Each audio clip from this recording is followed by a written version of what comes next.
He is an icon of the state's snowmobile racing community, a 7-time champion of this truly Alaskan race.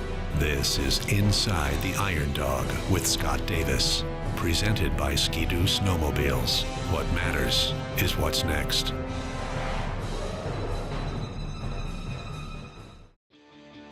We really didn't know what to expect. Had no clue. The one good thing that year, it was after the dog race, so it was in March. There was a lot of light. It was relatively warm, speaking, in relative terms. And there was about 10,000 dog booties that were on the trail that we could follow. So it was kind of interesting. The dog mushers will stop, build a fire, and right in the middle of the trail.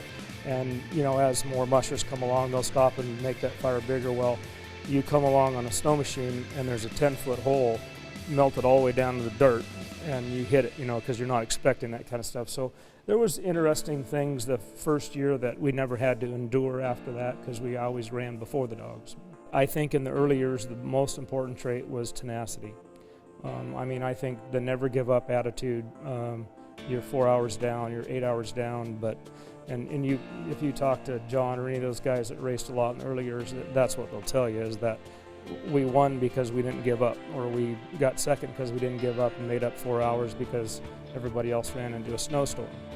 That's not the way it is anymore. I think there's just so many competitive teams in this day and age, and equipment's so much better that there's just too many good guys. I kind of like to sum up Iron Dog by, it's a third preparation, it's a third execution, and it's a third luck.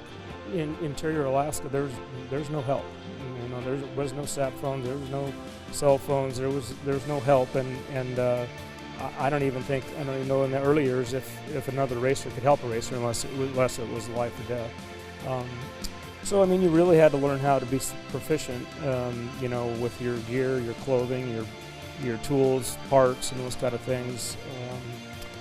It was just this huge learning curve, more of a, I won't call it a camp out, but it was way more survival than it is now.